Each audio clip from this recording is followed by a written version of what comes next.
Everybody. Welcome to another webinar chat here with a person who stammers. I'm here this evening with Mark Pratt. Mark, welcome. Really nice to have you on. Thanks very much, Matt. It's a pleasure. I Excellent. think. No, I'm sure it will be good fun. I'm really looking forward to finding out a bit more about you. Yeah, let's start off with obviously a little bit about yourself. I know you have a covert stammer, so if you can explain a little bit about your background. Background with stuttering or stammering or what, Matt? Yes, please. Yeah. Okay. So actually listen to the one last week with Alex. It sounded very much like my experience. I was told I started stuttering about 4 years of age. I can't really remember it. Mhm. I remember maybe in my last year at primary school, I was teased by some girl in my class, and that's my first memory of stuttering, actually. Then secondary school became a bit more difficult because you're expected to answer questions in class, and you're often chosen by the teacher to give an answer, and that was very difficult for me, actually. So it was. I was quite shy at school, I would say, because of that, the Yeah. fear of stuttering, the fear of speaking in public. But my English teacher actually recognized it quite soon. There were a couple of us in the same class who stuttered or who had some speech disfluency. And I think he was trying to help and got us to frequently read out in class. But for me, I always found reading the words, I didn't stutter at all. Whereas my contemporaries in my class actually had a massive problem with that. So for me, it wasn't a big issue. So I was able to hide it pretty well by, even if I was asked a question in class, I was able to replace words or avoid certain words that I knew I would have a problem with. So sometimes it made me look a bit stupid. I would use an inappropriate word for the situation, or I would give a completely wrong answer just because I could say those words. So that was Mm. it. So it affected friendship a bit, I guess. I had friends at school. That was fine. I played quite a bit of sport as well, which seemed to help me with my confidence. You didn't have to talk very much on the field. And when you did, it was shouting, and then I didn't have a problem. So Mm. Okay, so people that normally associate stuttering with people that can't say hardly anything, that really struggle with a lot of words and sounds, but your stammer was a bit different to that, wasn't it? absolutely, I've already touched on it that I was able to pick and choose the words I wanted to use. So my vocabulary was pretty wide. And I don't know if I just give you an example. When I did go on my first course, I was working. I don't know, in my mid to late 20s, and I came back to work. There was maybe 40 people at my firm, and I made an announcement in the first meeting that we had that I've been on this course to help me with my stutter, and big round of applause. And then some people said, "Didn't know you had a stutter," and I've been working with those people for 5.5 years. So it was it's something which is quite common with people who stutter or people who stammer, is that a lot of people are able to hide it very, very well. They either maybe not take a job where they have to speak a lot. Quite a few stammerers that I know have done jobs like accountancy, where it's just working with, I don't know, numbers and computers and spreadsheets. So, but I took a sort of a different route anyway. So I don't know, I was always under pressure, I felt, when I spoke. Mm. So what was it like with your close friends and family then when you were a child or when you were at school? What was it like then? You know, like for example, I always struggled quite a lot speaking to my dad, much more than I did my mum, and I was in with three other siblings in my family, and my first younger brother didn't stammer. Had a brother under that did, and a sister that didn't, and so I did struggle speaking to my siblings at times as well. And I just wondered if that had any impact for you. I don't remember it being a problem actually, Matt, at Mm. all. It was mainly with friends, I guess, Was it? Yeah. and often I would remain out of the conversation until I could actually pick a point in time where I could jump in with maybe a joke or a funny aside, something that I'd be rehearsing in my head quite a lot. And maybe it was the wrong time to say it, but it was able to make me join in conversations that way. But no, not with family, really. I haven't had a problem, Okay. or not that I can remember. But they Yeah. probably Yeah. wouldn't have taken the mickey out of me anyway. That's the thing. So So, did you have any speech therapy at early days at all as a child? I don't know at primary school. I can't find out now anyway, but I did have speech therapy at secondary school, Did you? Yeah. and I can't remember exactly how it went. It's all a bit of a blur actually, but I did have speech therapy at university, and I I remember quite vividly actually because I was in a joint session with someone who had quite a overt stutter, so someone who really couldn't hide the fact that they stammered. Mm. And the speech therapist made us take it in turns to look into a mirror and watch our lips and articulated, which on reflection now is quite wise, really, and just describe some mundane activity like making beans on toast. And by watching my lips and my tongue and my facial movements, I was able to completely control my stutter and sound pretty fluent. The other guy wasn't able to. Mm. So yeah, that's what I remembered. But of course, I can't take a mirror around with me all the time. People think I'm vain enough as it is without me making it blatantly obvious. Mm. So you said you went to university. Obviously, you had speech therapy there. So, what was your speech like doing like things like interviews and things like that, or when you first got a job? Absolutely dreadful. Dreadful because I was on a business studies degree course and it was a thin sandwich, which means you have two work placements of between 6 and 9 months. And both of those placements for me, I didn't get anything like the role I wanted to get. One of them, I just did a temporary contract at a life assurance company, which wasn't ideal. But that was mainly because in the interviews for the placements, I was a complete mess. It's very difficult to hide the fact you have a stutter when you're asked specific questions, and the tension is so overwhelming that it just takes you over completely. And yeah, it was not a great time, to be honest.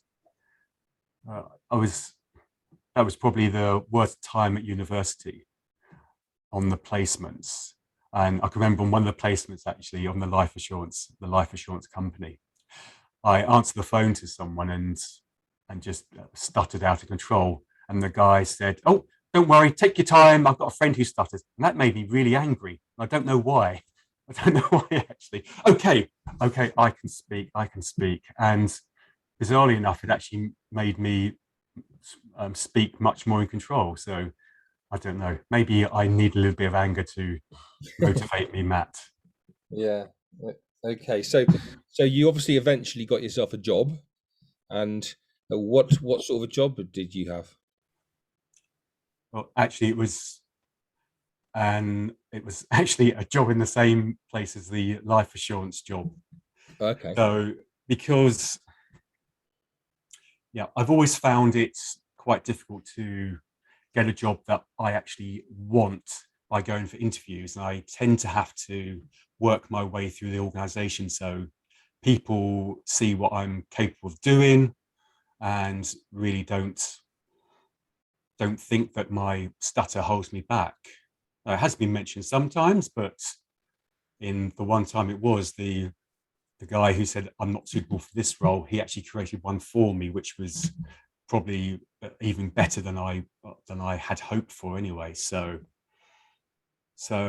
that was, yeah, it's been a struggle, and I've been through a few bouts of redundancy, and then I've had to work my way back up again because of the interview issues.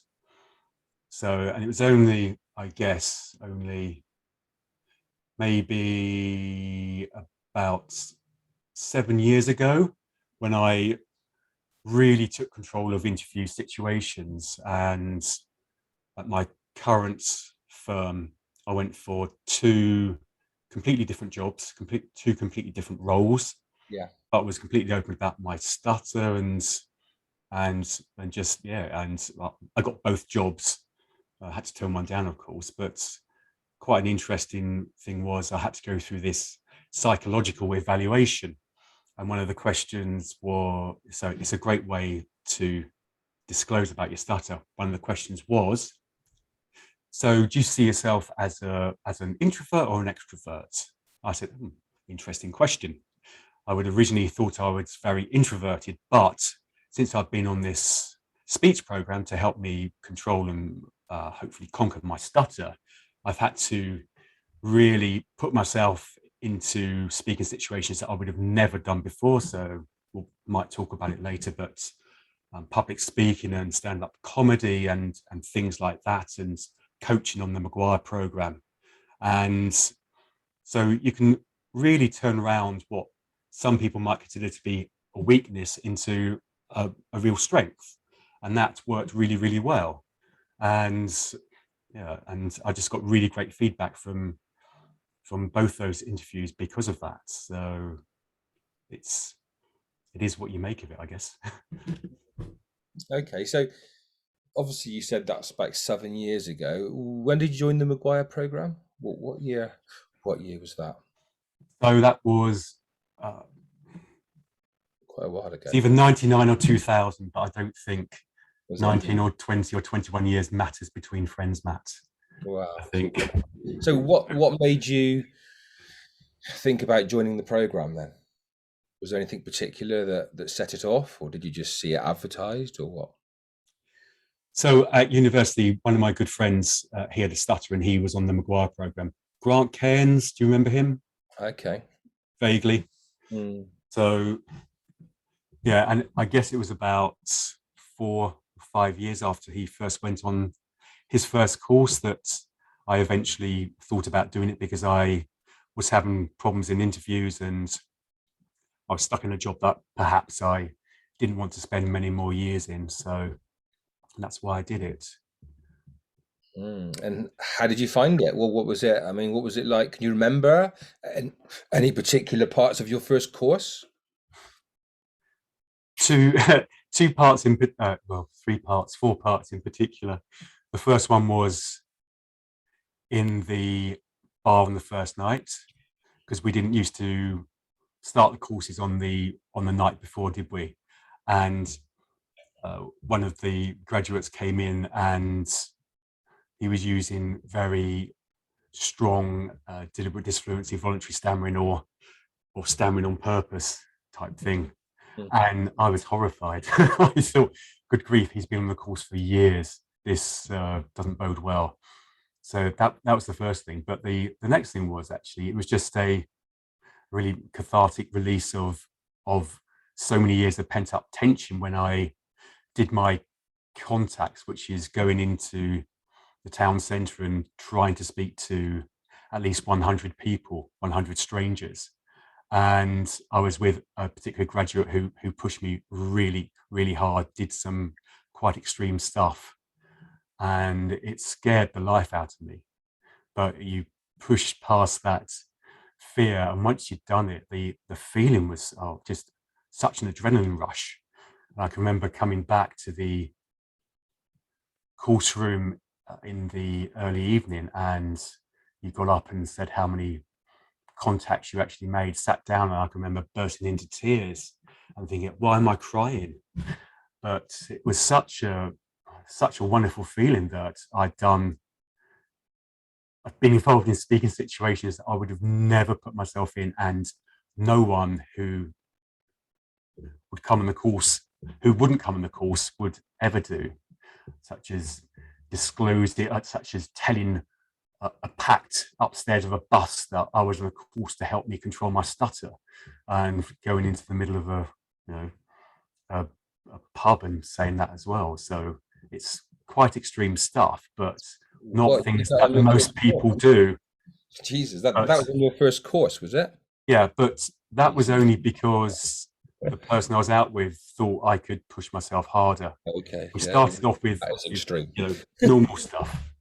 Mm. So, but it's there's there's some things where you feel there's a good time to actually try something a little bit harder. So a lot of people wouldn't, but I did. But it scared the life out of me. But I'm sure that the vast majority of contacts that people make on a course are just talking to people in the street, just a normal conversation. So um, so that was my second overwhelming emotion from the course. Really, it just proved to me that I could push myself really hard and achieve something that I really hadn't done before. But you can come on to a but if you want Yeah. later on. So I must admit that I wasted that first course because I didn't really work hard on my speech at all for the next maybe year, I guess. I just lived off the adrenaline of that course and didn't put in the hours.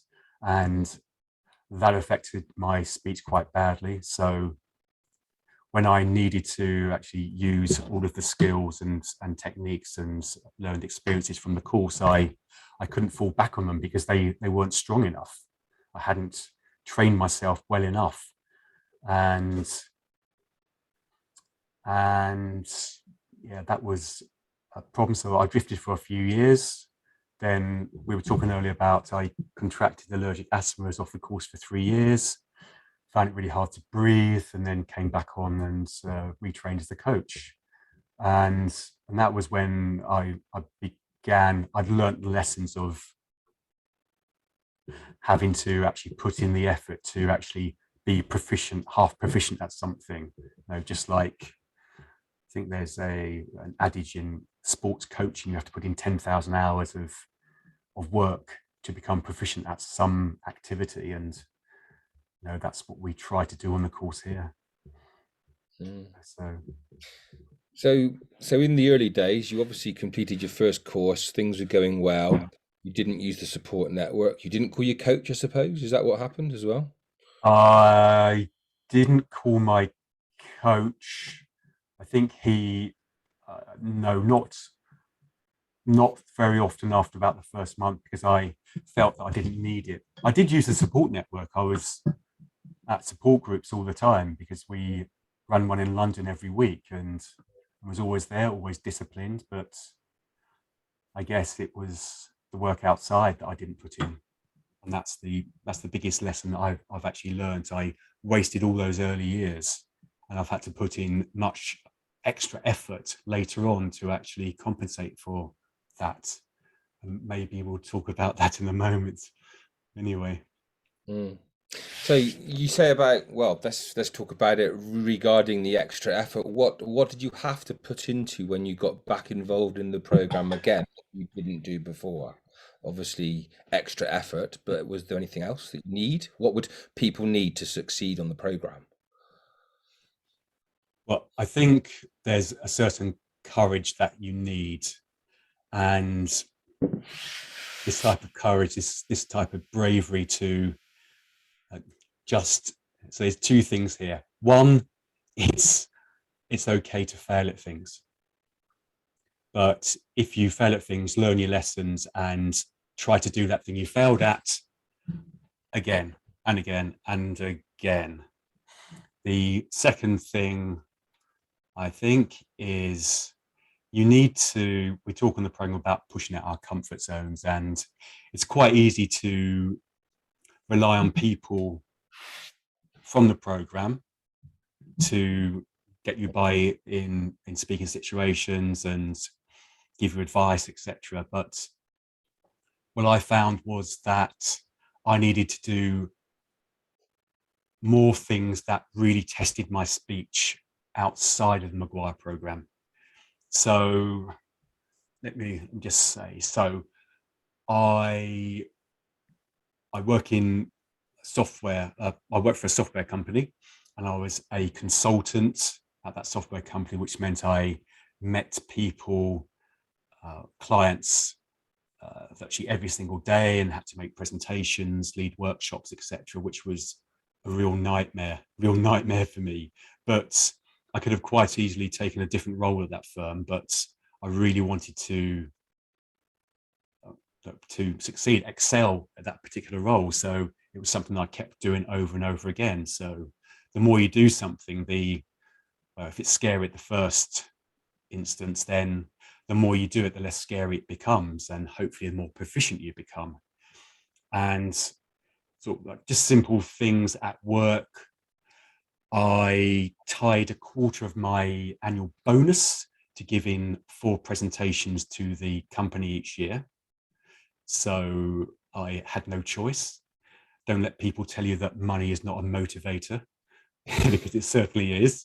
So I gave presentations to on various aspects of the things that I was responsible for at that firm, and that was a great learning experience, because it used to scare the pants off me. But I always used to put in a slide at the start which referred to my stutter. Maybe one of the slides I remember was, before we get started, here are some words that I can't say or have problems saying. So you had things like portfolio, bruv, and the last one was my round. So it gets a laugh from your audience, and it just makes me feel relaxed. So as you know, if I'm trying to portray myself as someone who doesn't have a stutter, then there's always that massive fear at the back of your mind that you are going to stutter out of control and your guilty secret will be exposed. So it's best to be honest right up front, and believe you me, the pressure just drains away from you. It's really does work well. So there was things like that I did at work. Then outside work, so I started off going to public speaking clubs because I had young kids at the time. I used to go to, there were 2 public speaking clubs on Thursday mornings, alternate weeks. So I started the club at 7 in the morning.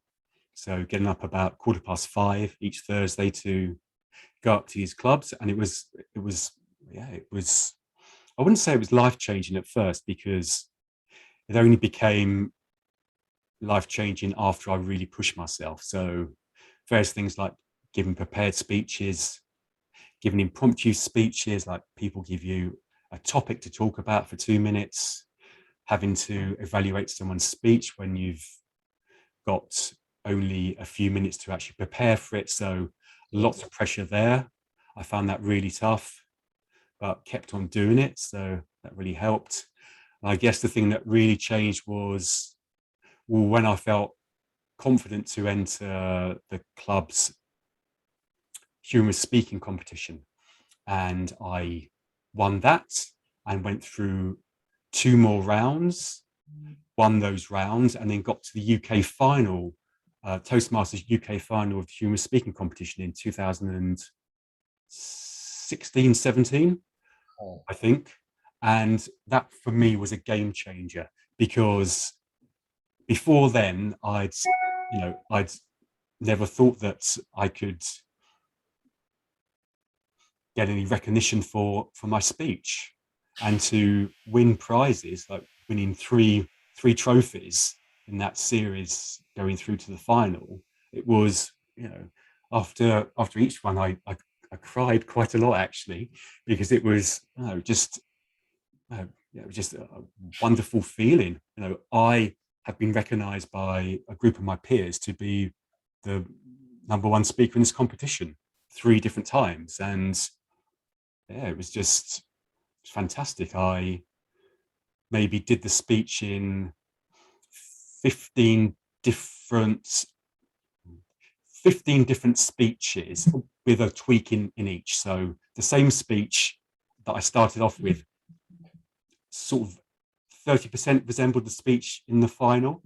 So I made this speech to different clubs, different large rooms, small rooms, um, you know, um, and yeah, it was great just to read how your audience reacted to the way you said things, putting in things like really long pauses to add emphasis and gravitas, and changing the pitch of your voice and such like that, just to get the reaction that you wanted. And it was great to experiment with these sort of things. So yeah, and ultimately, be recognized as, in this case, being a good speaker, which was fantastic. Something that I would have never thought that I could have ever achieved. So that was marvelous. So as I said before, that was the game changer.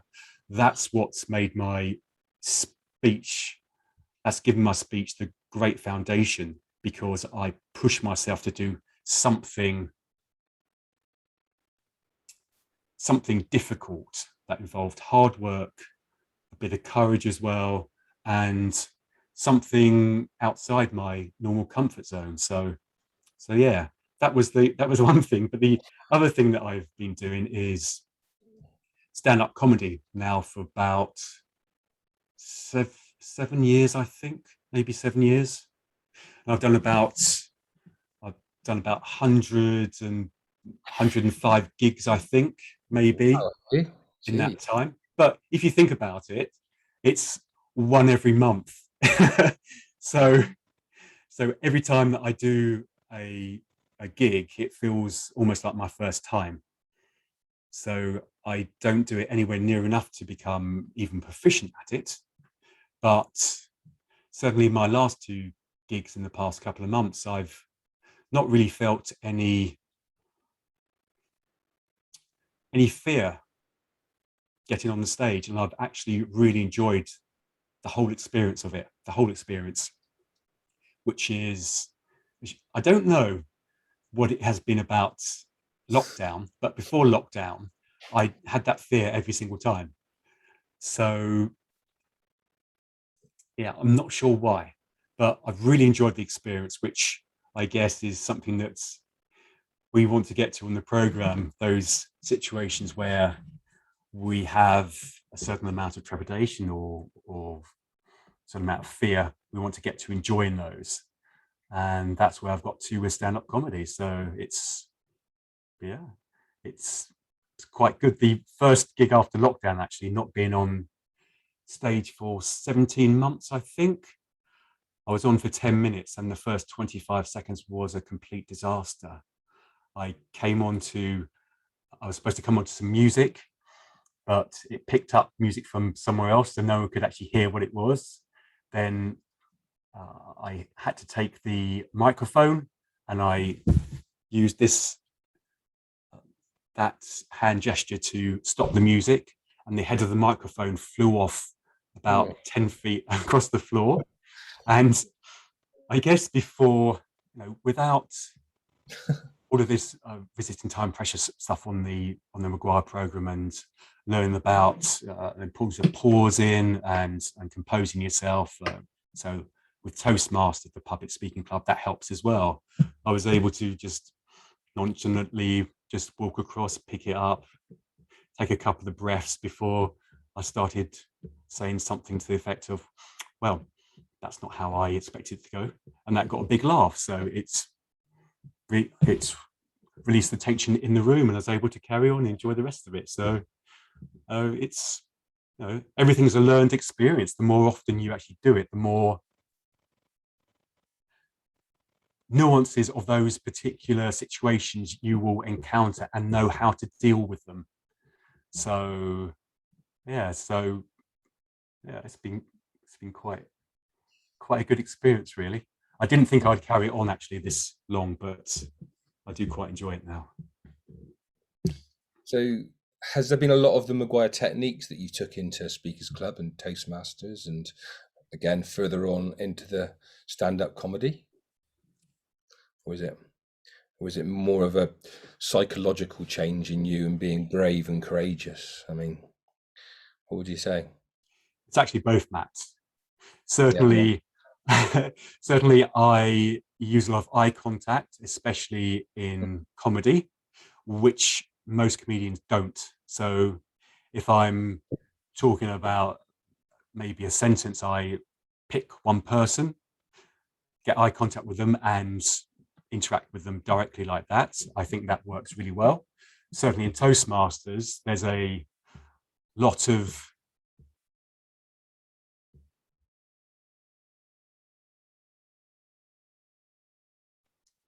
emphasis on good eye contact. And certainly on the Maguire program, we certainly have good eye contact, and maybe it makes the other people at the club a little bit uncomfortable, but that's fine. I'm fine with that. Pausing, especially, Mm. very, very useful. Certainly, whenever I get up to make an impromptu, well, in fact, any speech, I always have at least one breath before I speak, maybe even two, and then start. I get eye contact with people, give people a smile, they smile back, so it relaxes me, it relaxes them, and yeah, so those aspects of Maguire technique actually work really, really well. And of course, all the music in your voice and things like that we do on the Harrison workshops Mm. really comes into it as well. So it's great actually, because certainly at Speakers Club and also in the comedy, just like in the Harrison workshop, this sort of putting together all the techniques that you've learned to make them into more of a natural, like an exaggerated natural way of speaking, actually works really well. It's great to experiment. It's great to try things out. And it's also great to fail, but then try again. And that's what, all three of those, the comedy, the Speakers Club and Maguire program, have allowed me to actually try things and not worry about looking foolish, but to actually Mm. learn from them and do something different the next time, or do it slightly better the next time. And I find that quite exciting, actually. Mm. So, with the stand-up comedy, I'm a bit intrigued. So, did it come naturally to you, or is it something that you need to prepare properly for? Spontaneous, or what do you do for preparation for that?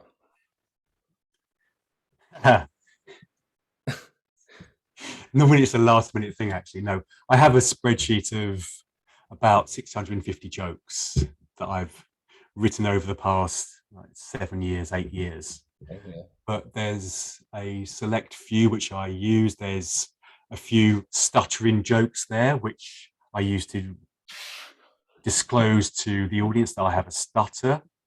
So I probably use those about 70% of the time, which is quite nice to actually do. And there's, because I have a style of comedy where there's maybe I can tell about 12 jokes in 5 minutes, 12 to 14 jokes. So it has to be quite concise, and you have to get over the intention of the joke to the audience in a very articulate way. And I I do practice these jokes before I do go on stage, which I think most comedians do anyway. But I always leave maybe either half a minute or a minute to riff off something the audience or the compere might have said. I will always have something that I can take out of my set to actually respond to something that happens. So, and that's the thing that actually gives me the greatest buzz when I do comedy, is if I can pick up on something another comedian or an audience member has said before, because you get greater kudos from the audience because it appears that you're living in the moment. But Yeah. um, yeah, it's Excellent. Excellent. I'm getting a Really, bit tense thinking about it, Matt. yeah. I mean, I was just intrigued to know that. So, what's your situation now regarding work, and how's your speech in that sort of environment? I've been working from home since January 2 years ago. I came back from Switzerland and was off work for about 5 weeks with really bad flu, which on reflection may have been COVID. And so work's been quite good actually. I've got a great setup at home. I've got an elevating desk, got two screens, decent microphone and speakers. And I work for a Danish software company, and the vast majority of the people that I deal with daily are, are not in the UK. So for me, it's fine. And I think my character has got much more assertive since I've been working from home. I don't know why, really. Maybe it's because I stand for most of the day anyway, and in a like a power stance with my legs apart, Matt, possibly. But I don't know. It's yeah, my speech has become a lot stronger. Actually, I've become much more confident, much more assertive, and I don't know. I've become much more aware actually that a lot of people that I work with just don't listen.